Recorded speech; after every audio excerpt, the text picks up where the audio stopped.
taking a little break by the Little Miami River. You can see it over there. You can see the water is really moving through hard and fast. I've had a lot of rain here lately, and so that's a lot of the rivers and streams these days. But it just got me thinking about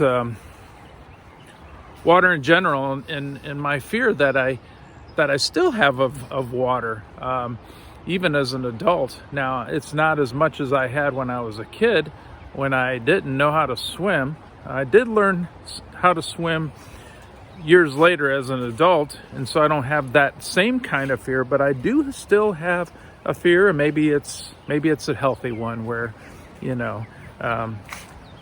just got to be careful when you're in the water for a variety of reasons. But in regard to this COVID-19 virus and some of the fears that a lot of people are carrying these days, and you may be one of them, in regard to just the issues involved with the virus.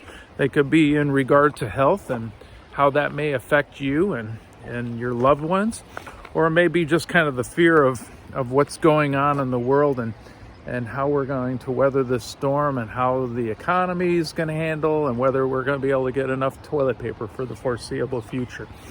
Anyway, a lot of these kinds of questions that we have.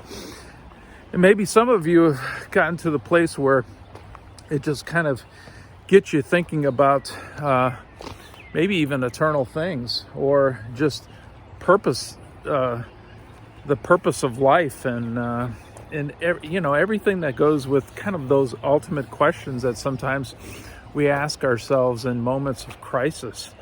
And I want to encourage you, as we're in this together, that there is hope. Now, there's no lasting or permanent hope in this world, because death is a given for all of us, for sure.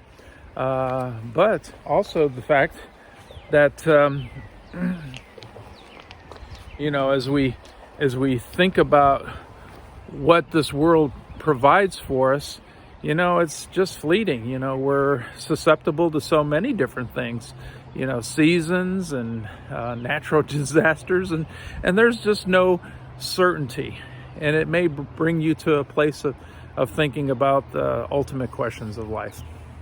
I want to encourage you, like I said, as we're in this together, to think through those questions, because they're the most important questions in life. And if you need help thinking through those questions, you can hit me up, private message me through Facebook here, or wherever you in the comments below on this YouTube video or whatever. And if you don't feel comfortable doing that, let me encourage you at least to pull your Bible out and open the book of John, because in there you'll find the story about a man named Jesus, who says words like, "Fear not, don't be troubled, and don't be dismayed." And he says it over and over again through that gospel. I want you to look at his claims and find out if what he says is true. It makes an eternal difference for sure, but it makes a difference in this life as to how we handle the fears that come our way. So there's my encouragement to you today. And like I said, my door's open, man. You want to get a hold of me? I'm here to talk. We may have to do it through FaceTime or whatever, by a phone call, or 6 feet across the table from one another. But I'm here. And I know there's a lot of other people that would be here for you as well to talk about such issues. Bye, and remember, we're in this together.